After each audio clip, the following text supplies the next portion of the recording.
Olá, audiência do Portal Desacato, do nosso programa Palavra Nua. Hoje nós estamos recebendo mais uma pessoa que é bastante especial. Ela escreve aí vários artigos também para o Portal Desacato, que a gente acaba reproduzindo também. Ela é escritora, historiadora, geógrafa.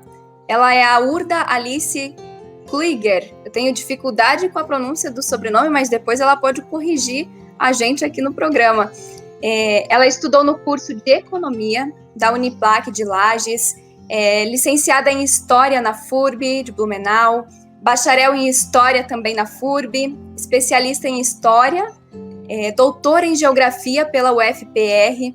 Ela possui 25 livros e mais de 700 crônicas publicadas, além de tantos outros trabalhos que ela vai compartilhar com a gente hoje nessa entrevista, que é mais uma conversa do que uma entrevista. Mas antes de eu cumprimentar a Urda, eu preciso dizer que a Júlia Sajorato está aqui fazendo a condução desse suporte técnico também para que esse programa aconteça.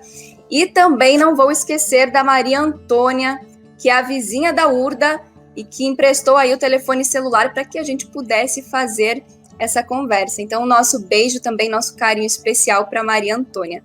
Agora sim, Urda, bom dia, bem-vinda ao Palavra Nua, tudo bem contigo? Bom dia, Cláudia, bom dia aos que estão nos vendo, né? E agradeço muito ao pessoal da técnica, tanto da tua turma quanto da minha turma. Sim. E assim, tá tudo bem. Eu estou no 77º dia de quarentena. Isso dá 11 semanas.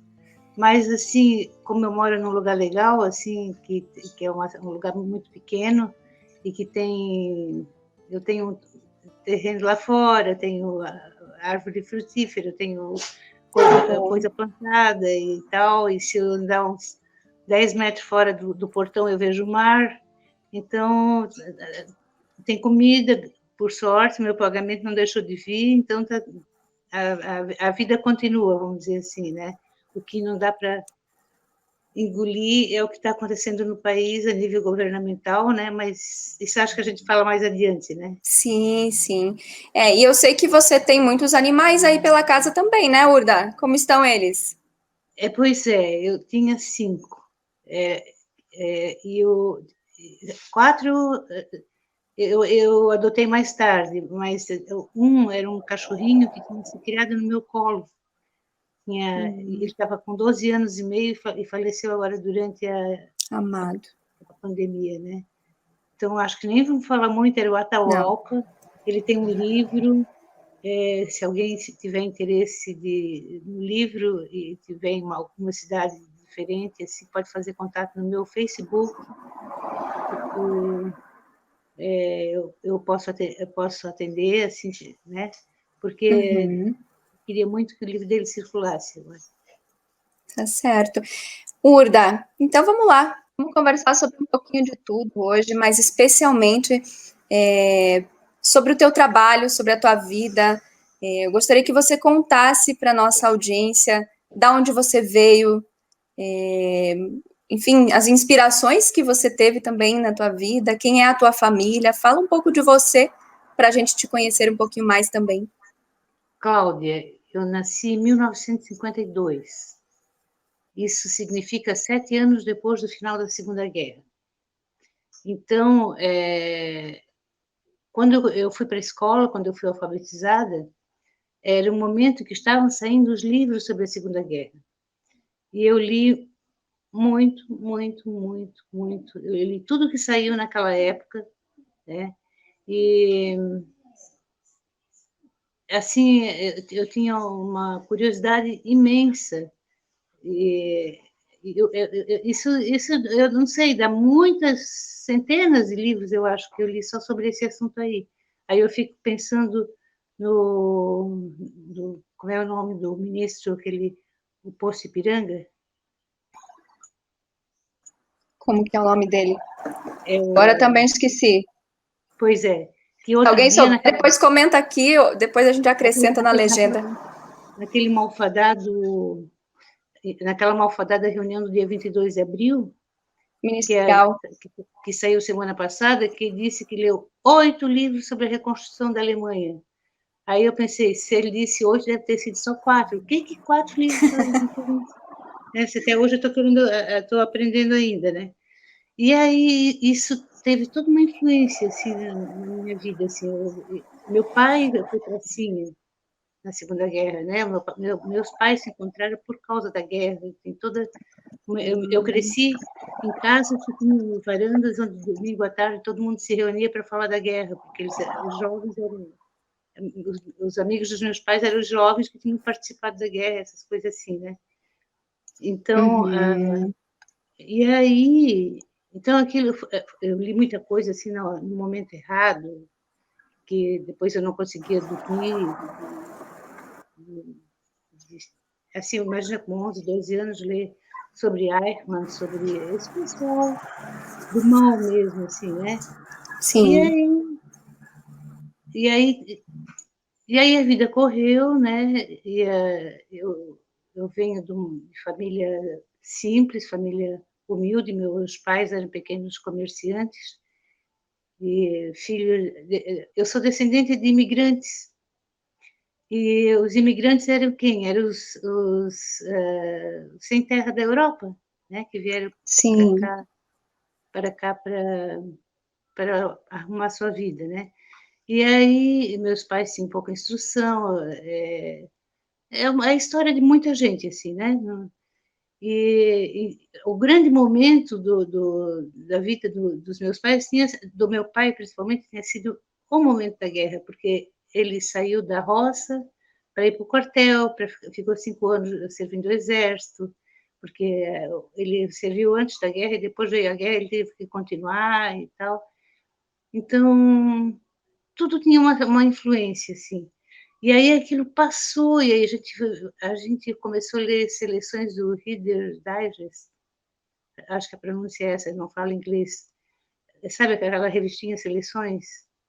E aí tinha um monte de filme, um monte de livro, um monte de coisa contando sobre a guerra, a Segunda Guerra Mundial, estou falando, né? Que tinha sido vencida pelos Estados Unidos, né? E aí eu fiquei velha para ver que quem venceu a guerra foi a União Soviética, né? Então, e aí o que aconteceu? Aconteceram milhares de coisas nesse meio tempo, aconteceram muitos Cuba Libres, muitas coisas, a vida foi correndo, né? Foi acontecendo. Eu sempre lia muito e tu acaba enveredando por outros caminhos e tal. Até que 3 anos atrás eu fiz cirurgia de catarata. E aí eu tive que ficar 70 dias sem ler. Caramba! Para quem lia muito, né? Pois é. 70 dias sem ler é o inferno, né? Então, o que aconteceu eu descobri o YouTube. Eu podia levar um laptop para a cama e ficar vendo o YouTube, né?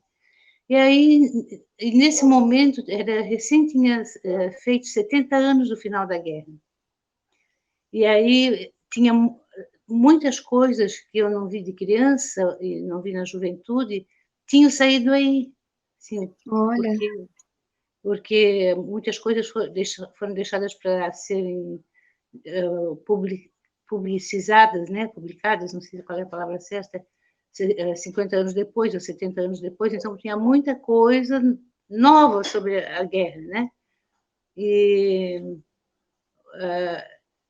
aí era um momento de muita angústia no Brasil 3 anos atrás, assim como eu acho até que a angústia está um pouco menor agora, que a gente começa a ver talvez a possibilidade de uma luz no fim do túnel, que eu não quero ser otimista, porque eu fui sendo otimista em 2000 em alguma coisa.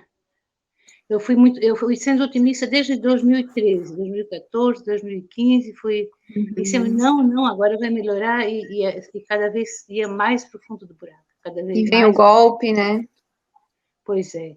E aí, tanto é que em 2017 eu não aguentava mais. Foi um momento que eu nunca tinha sido. Eu era eleitora do Lula desde 78, é 78, né? Tá, desde a primeira eleição. Mas eu nunca tinha tido um partido político assim, ser inscrita no partido, né? E aí nessa altura eu tive que fazer alguma coisa por mim própria, porque eu tinha mudado. Eu morava em Blumenau, eu tinha mudado aqui para Enseada de Brito, que é onde eu moro até hoje. E eu tinha de ficar. Eu fui participante de movimentos sociais assim durante muito tempo, né? E aí de repente meus amigos dos movimentos sociais ficaram lá e eu fiquei assim muito à deriva, sem saber o que fazer da vida, até que uma tarde eu peguei, sentei na internet e me inscrevi no PT.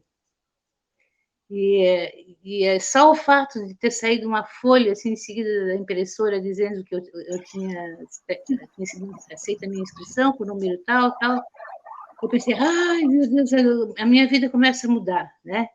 Mas eu não imaginei que uma semana depois o pessoal do PT ia estar na minha porta. E hoje eu sou militante do PT aqui em Palhoça, município de Sim, Palhoça, né?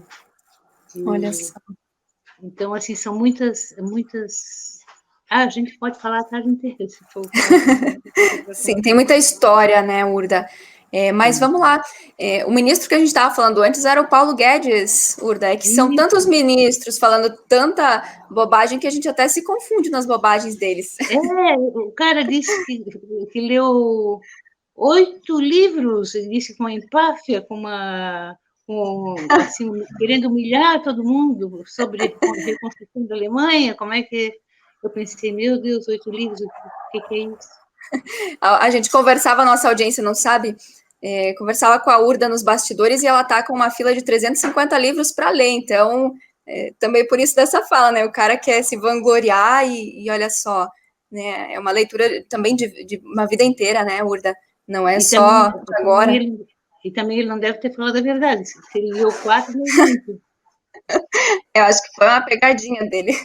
É. Urda, mas para você, assim, que também já contextualizou um pouco desse histórico da tua vida, sempre foi uma pessoa que leu muito, foi isso que te impulsionou a estudar mais a questão da história, da geografia? Como é que foi esse processo e quando surgiram os teus primeiros escritos? Vamos fazer. Uh, depois eu quero complementar aquilo que eu estava falando lá atrás, que eu deixei, fiquei falando mal dos outros e não, Sim. não assim, tipo assim, ó, que tu não acredita que aquilo que tu lesse lá na infância, que tu te horrorizasse, tal, pode voltar. E de repente tu te vê no meio da mesma situação, né? Por alguns anos, assim, até muito recentemente, eu me sentia de volta na Alemanha de 1933. Né? E agora, não sei, eu começo a achar que tem alguma coisa clareando, mas vamos ver. Mas, assim, ó, e a tua pergunta nós temos que revirá-la, porque não foi assim. A história, a geografia, a literatura, não foi a literatura primeiro, né? Que os meus livros são quase todos de literatura. Eu acho que livros publicados assim que eu tenho só, que na literatura é só tese de doutorado mesmo. Eu tinha que escrever. Eu era criança, eu tinha 3 anos, eu lembro dos 3 anos, como eu estava sempre querendo escrever. Né? E escrever não sabia escrever, imaginar histórias, né? Então, essas histórias, elas tinham a característica do romance. Elas já era assim, que a cada dia eu imaginava uma nova parte para a mesma história, ia como se fosse um novo capítulo, assim. Eram histórias bonitas, assim, que falavam do sei lá, o país dos cachorros, o país das garças, coisas muito bonitas, coisas de acordo com a minha idade. E conforme eu fui crescendo, essas histórias continuaram crescendo. Conforme eu fui alfabetizada, eu passei a escrevê-las com muita vergonha, escondendo os cadernos dentro do galinheiro, porque ninguém escrevia. Todo mundo escrevia cartas, mas ninguém escrevia histórias, né? Eu tinha muita vergonha que alguém descobrisse que eu fazia aquilo, me escondia atrás das bananeiras para escrever, dentro do galinheiro, coisas assim. E nisso eu estou até hoje, né? Porque chegou um momento que isso foi adiante, e eu publiquei livro e me tornei uma escritora conhecida e tal. A história, basicamente assim, era a arqueologia. Eu queria ser arqueóloga, né? Vem aí da altura sei lá, do ginásio. O ginásio é um antigo, eram 4 anos de aula que no passado, que era entre primário e ginásio, que dá hoje de primeira a 9ª série, né? E aí eu acho que tem a ver assim com o Egito, mas se bem que eu tinha uma professora muito boa de história, a professora Teresa Paiva Ribeiro, tomara que ela veja a entrevista.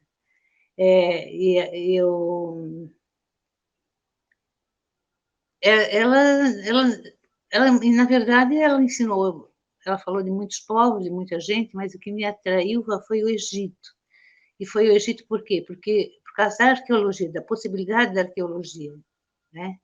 E aí eu sei que... Então, eu estava decidido que eu ia ser arqueóloga. Aí, aí chegou aquela época que as meninas terminavam o ginásio e iriam fazer o seguinte seria o curso normal, porque meninas seriam ou professoras ou donas de casa, não podia ser outra coisa. Olha só. E aí eu disse, não, eu vou fazer o curso científico, que estudava na minha escola e tinha mais um curso alternativo, sem ser o curso normal, que formava professores. Era Vera Fischer, ela fazia o curso chamado clássico, que não tinha nenhum tipo de matemática, mas eu gostava de matemática. Então, eu queria fazer o científico, porque eu ia ser arqueóloga. Até que o vigário da paróquia onde eu morava me chamou, o padre Silvio, e tirou da minha cabeça isso. Então, minha filha, tu não pode ser arqueóloga, arqueóloga. Caramba! Arqueologia no Brasil não existe. E eu nem culpo ele, porque ele era italiano, ele não estava muito a par do que acontecia no Brasil, mas naquela altura estava muito em plena atividade já a arqueologia de Sambaqui, aqui na região, né, a partir do padre Rohr, que era um jesuíta, né? Eu sei que aí quando tu não podes fazer arqueologia, tu faz o quê? Faz história. E a história é uma coisa fascinante, a história vai me levar para a geografia, e tem uma série de outras disciplinas, assim, outras ciências que me agradam profundamente, como a antropologia, como a geologia, como eu não sei como as pessoas me aturam, porque eu vou a um lugar com amigos e todo mundo diz assim, que prédio bonito aquele ali, que bonito. Olha aquela pedra. Aquela pedra dela é assim, assim, assim. Você identifica. Então, eu tenho um gosto bastante grande, bastante forte, assim, por diversas ciências nessa área, assim, né? E que, na verdade, todas se ligam à história e à geografia. Entendi. E Urda, você também fez muitas viagens, né? Também para fazer esses estudos. Mais uma informação assim que eu queria dar para a audiência, porque quando eu pedi um currículo assim da Urda, algumas informações pessoais dela para a gente falar aqui, gente, tem muita coisa, né? São muitos escritos, tem muitas viagens também que a Urda fez. Então, Urda, gostaria que tu falasse também, né, associasse um pouco disso, dessas viagens que tu fez ao longo da tua vida também, de que forma que isso contribui até hoje nos teus escritos. Assim, a princípio eram viagens de férias, né? Mas tu Uhum. vais vendo que o mundo é maior do que o teu bairro, do que a tua rua, e aí tu Sim. vai querendo mais e mais e mais. E assim, o meu grande impacto foi ter ido a primeira vez de ônibus, uma viagem bastante diferente, né? Até Machu Picchu, no Peru, atravessando a Bolívia e tal, e ter dado assim de cara com a América, sabe? A América foi a grande, a grande surpresa para mim, assim, né? É porque eu já tinha andado um pouco pela Europa, já tinha andado uma porção pelo Brasil. Eu tive na África também, mas isso foi, foi mais tarde. E então hoje eu sou a URDA, a cidadã da América Latina, né? Não sou não sou assim, eu sou a cidadã da América Latina, porque eu acabei andando em diversas, porque as pessoas me dizem assim, mas como é que tu fazia? Quem é que pagava isso para ti? Não, eu pagava, eu trabalhava como bancária, tinha férias, nas férias eu ia para outro país, para outro país, para outro país, assim, né? Então, eu acabei andando do Uruguai à Venezuela, né? E mais um pouco pela América Central, Caribe, né? E, e foi assim uma coisa que se eu tivesse que fazer uma viagem agora de novo, eu iria de novo para a América, que agora eu já estou meio velha, já tenho uma porção de cachorro, tenho duas gatas, então já está mais complicado, né? Tem a pandemia aí, não sei se como é que ficam as coisas no futuro, né? Mas eu Uhum. tenho dificuldade de dirigir, se bem que eu ia assim, ó, de ônibus, uma vez ou outra de avião, porque naquele tempo o avião era muito caro. Isso é antes do governo Lula. Com o governo Lula, o avião vai baratear, né? Sim, sim. E, mas então assim, o que se podia fazer era de ônibus. E às vezes de barco, o que viesse eu ia. O ano que vem eu voltava de férias e começava. O ano que vem eu vou para o país tal. Aí eu começava a levantar dados sobre esse país, sobre a cultura, sobre a comida, sobre. Já pesquisava tudo antes. Sim, quando eu ia já sabendo o que eu queria ver, onde é que eu queria ir. E uma coisa assim que acho engraçada, as pessoas costumam achar engraçado, é que eu sempre costumava levar na mochila, assim, sempre fui de usar mochila, era um potinho de farinha, que quando a comida daquele país não me agradava, a gente bota um pouco de farinha e fica boa, né?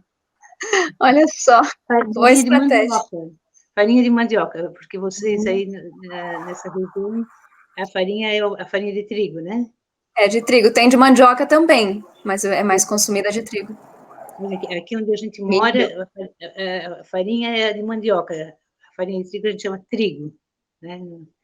E então, até acontecer, assim, por exemplo, eu estava no Equador com a minha farinha, estava assim encantada com o Equador, um país muito querido, muito de uma doçura muito grande, assim, e atravessei a fronteira para a Colômbia. E no primeiro quilômetro dentro da Colômbia, eu senti a barra do que é uma guerra civil, está dentro do país com guerra civil.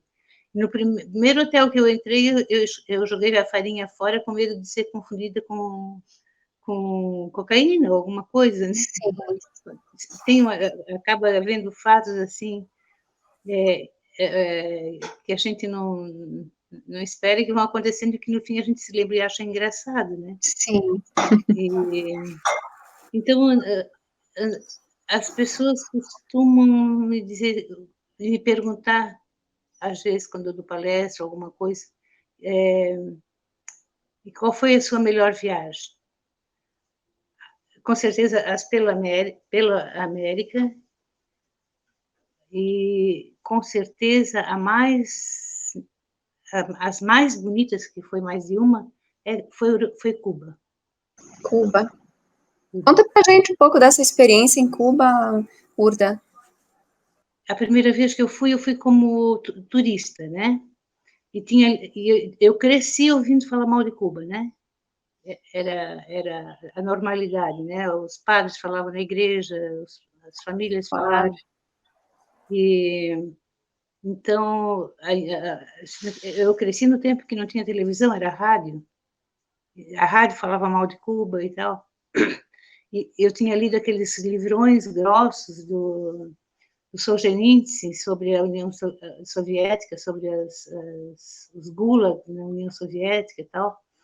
E aí eu estava achando assim, eu vou chegar lá em Cuba e vai ser... Eu não posso falar com as pessoas, eu estava curiosíssima para saber tudo, né? Porque as pessoas podem ser presas, podem ser torturadas, podem ser não sei o quê. E a minha grande surpresa, eu cheguei lá um sábado de manhã e já fui bater perna na rua, né? E aí fui para a Praça Central, assim, e para falar com as pessoas, e as pessoas diziam assim, você é de Brasília, me gusta muito a novela, né?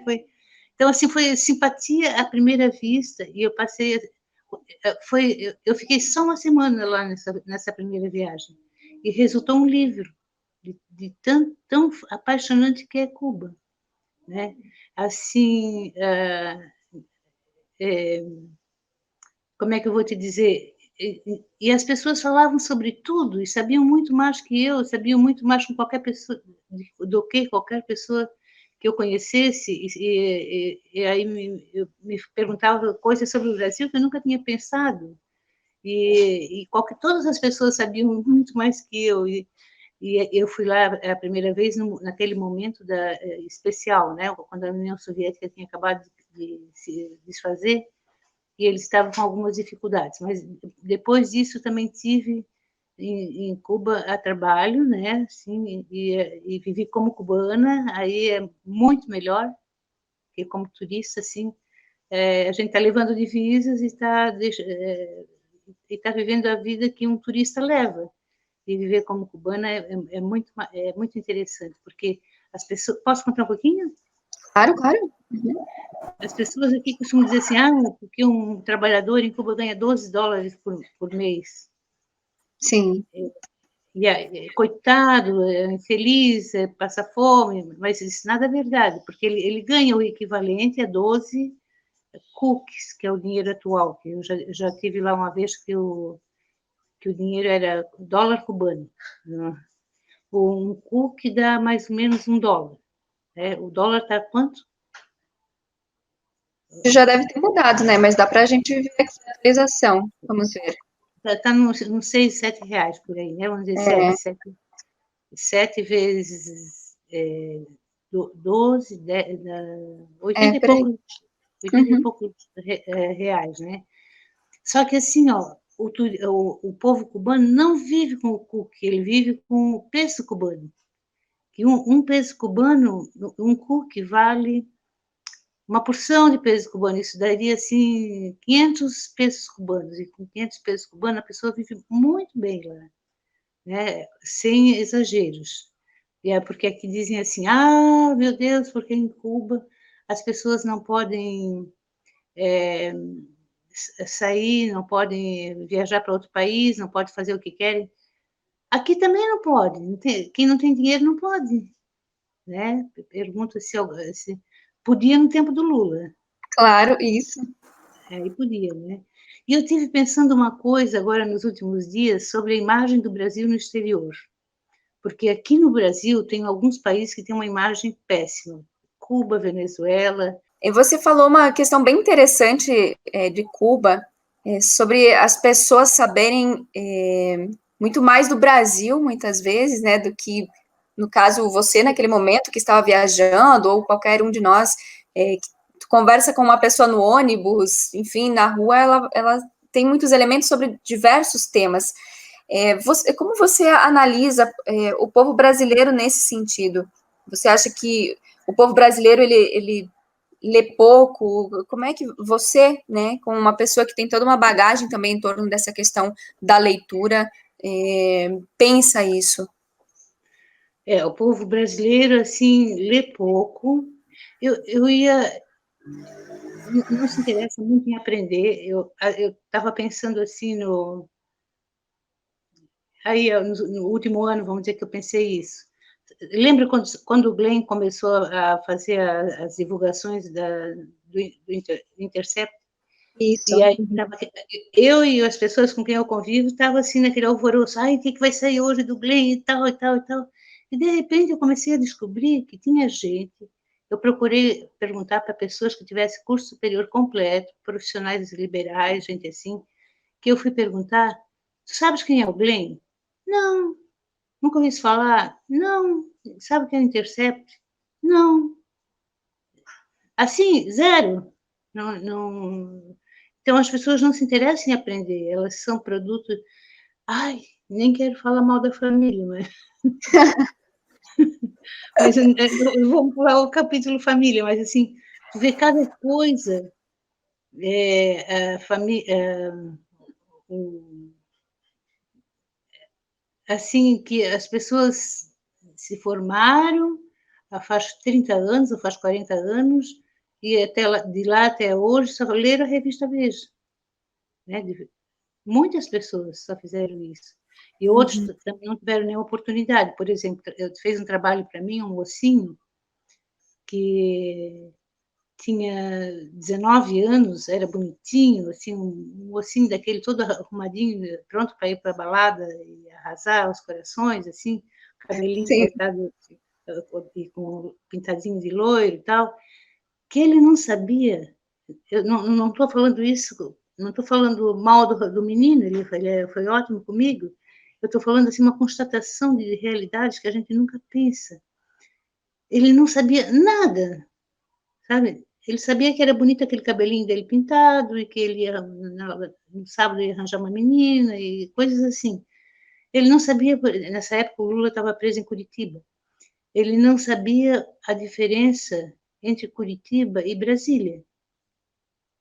Você não sabia nada, né? O conhecimento existe, ele está aí para a gente absorver, né? Mas as pessoas, aqui no Brasil, principalmente, eu não sei todo mundo, mas aqui no Brasil é muito, muito... As pessoas não têm interesse em aprender. Então, Qual aí que é o qualquer... perigo disso, Urda? Qual que é Qual o é o quê? perigo? Qual é o perigo dessa falta de leitura? É isso que está acontecendo agora? É isso que está acontecendo agora?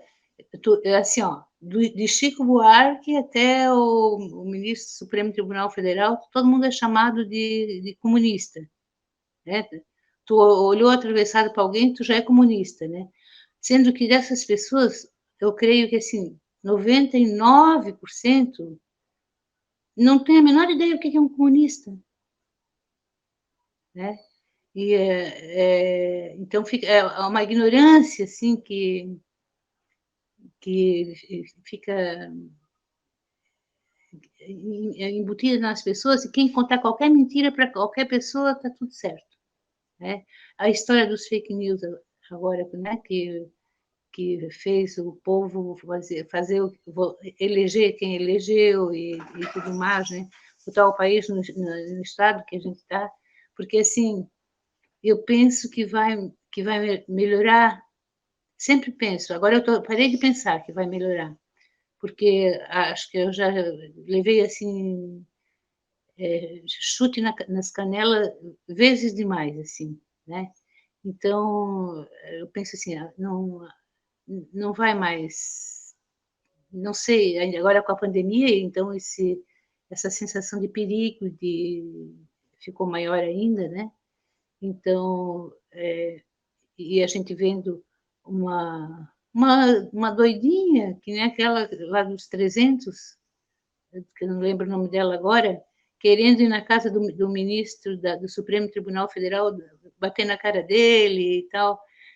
E eu não entendo como é que esse pessoal não sofre nenhuma represália, não. Se bem que eu soube que tem um pessoal que foi para frente da casa desse ministro está preso em penitenciária. Mas, então, tu fica pensando, isso aconteceu na Alemanha em 1933, isso não está acontecendo de novo, mas está. E o presidente da República dá um show de palavrões, como deu aquele dia, que todo mundo viu, acho que aquele... O 22 de abril, a tal da reunião do 22 de abril, para mim, é a mesma coisa que o 7-1. Tu falar em 7-1 no Brasil é assim, todo mundo sabe o que é, né? Aquele, quando nós perdemos da Alemanha. Ficou gravado, assim, aquele 22 de abril.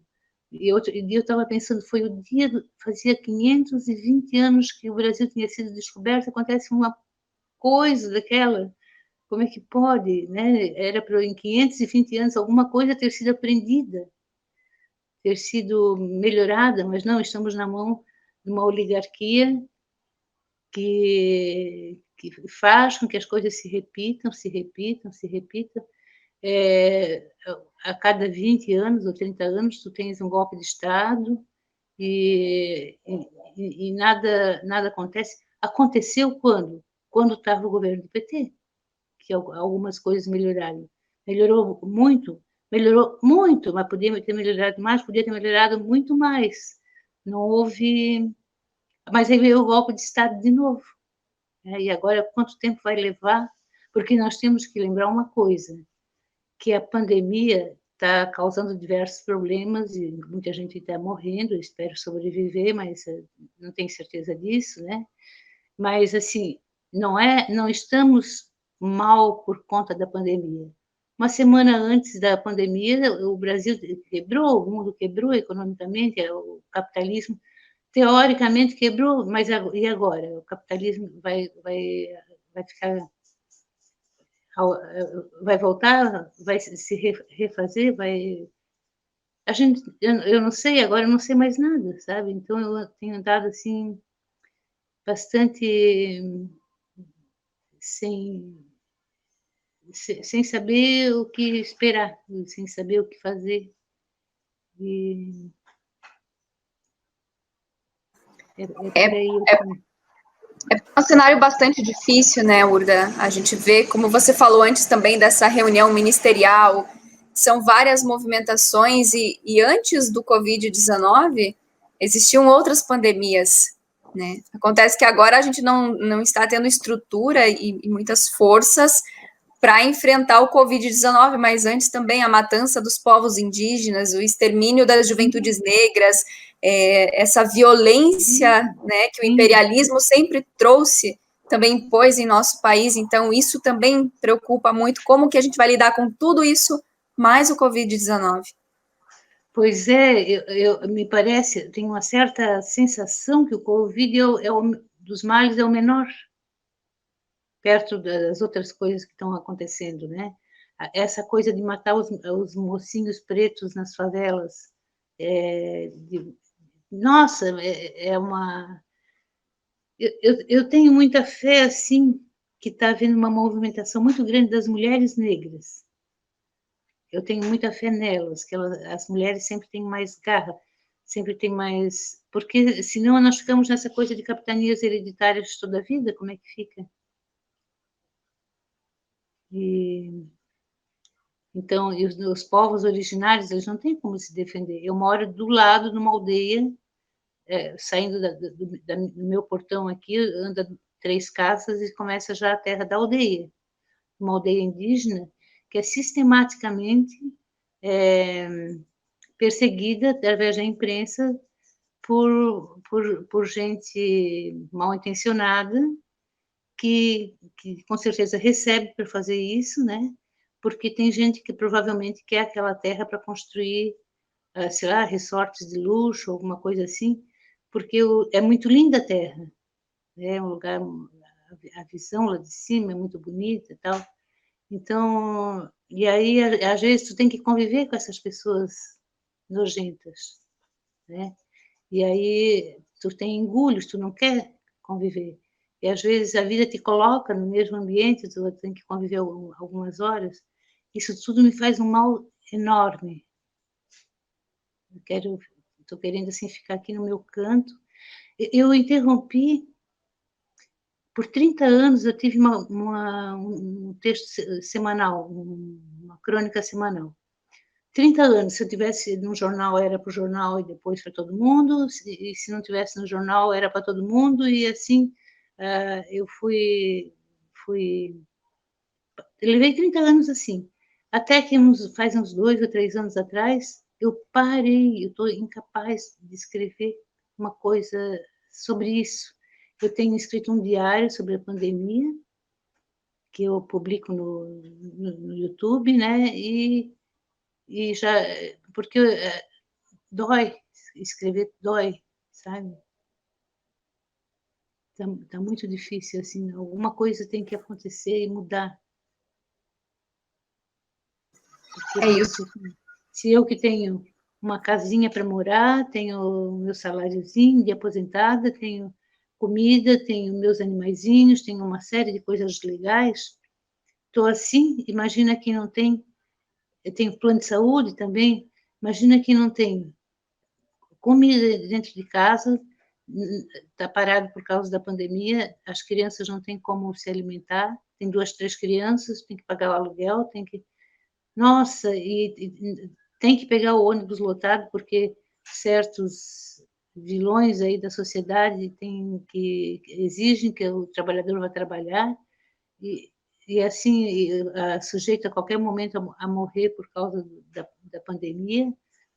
Então, assim, eu estou numa situação privilegiada, mas estou mal, super mal, assim.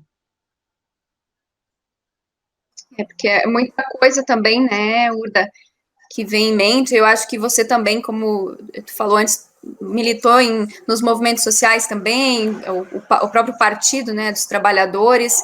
Então, tu também já vem de outras lutas, né, e isso tudo acaba pesando também nesse momento, como que todas essas organizações também vão se articular dentro desse processo da luta de classes para romper com esse modelo que a gente percebe que ele não funciona mais, né? Sim, não funciona. E aí a gente fica pensando o que vai ser o futuro do mundo, né? Assim, porque essa coisa do capitalismo, ele está enraizado assim a nível mundial, né?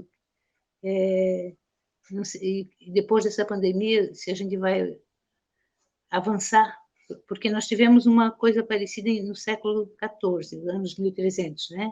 Que foi a peste negra. Durou quase um século a desgraceira, né? Morreu uma barbaridade de gente, e em seguida, no século seguinte, século XV, nós tivemos o Renascimento. Mas quem garante que nós vamos ter um Renascimento e nós não vamos voltar para uma Idade Média? Né? Isso é jeito de historiador pensar. Certo. Urda, a gente vai chegando ao final da nossa conversa. Quem sabe a gente possa fazer outras em outros momentos também. É um prazer falar contigo. Pela primeira vez, na verdade, falando contigo por vídeo. Pessoalmente, a gente já havia se encontrado e se abraçado. Nesse momento não dá para fazer isso. Mas te agradeço o teu carinho, a tua atenção, por ter vindo aqui vestir algumas palavras, né, nesse Palavra Nua com a gente.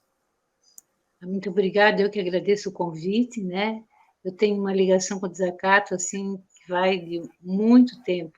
No aniversário número 1 do desacato, eu estava com meu cachorrinho Atahualpa, esse que faleceu agora. Sim. Né? Então, assim, eu gosto muito do pessoal do desacato, assim, de maneira geral, com um carinho assim maior pelo Raul, porque o Raul foi que chegou primeiro, assim, né? Sim. Então, e sempre vi coisas boas, e eu acompanho o desacato. Eu estou ali trabalhando no meu computador e entra o linkzinho o link não, um quadradinho assim do lado dizendo desacato, isso, aquilo. Aí eu olho um pouco eu compartilho, um pouco não compartilho, depende do que acontece, né? Sim. Porque a gente hoje tem uma enxurrada de informação que a gente tem que compartilhar algumas, porque senão os leitores da gente também deixo de se interessar se tem muita coisa, né? Claro. E agradeço muito, então, foi bom demais ter encontrado de novo o desacato aqui dentro da minha casa. Que beleza, a gente que agradece por você ter aí aberto essas portas para a gente, e a Maria Antônia também, Sim. que ficou aí no suporte do ladinho. Sim, tadinha. O cachorrinho dela está sozinho em casa. Ah, amadinha. Então tá bom, Urda. O cachorro dela é o Lucas. O Lucas, olha aí, o Lucas está em casa, esperando a dona chegar. Urda, um beijo grandioso para ti, tá? Obrigada, querida. Bem. Também. Até mais, então. Vamos conversando. Tchau, tchau. Tchau.